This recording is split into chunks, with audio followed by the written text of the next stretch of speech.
How to fix Spotify Shuffle Play on Android phone. Hello guys, in today's video I'm gonna show you how to fix Spotify Shuffle Play on Android phone. First just go to Spotify and just select any playlist here like this one.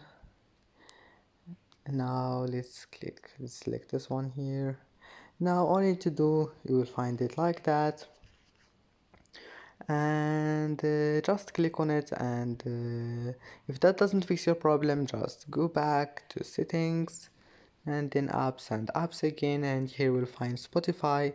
Now just go to permissions and enable all of those here, and then go to storage. Now clear cache, and if that also doesn't fix your problem, just clear data and try again.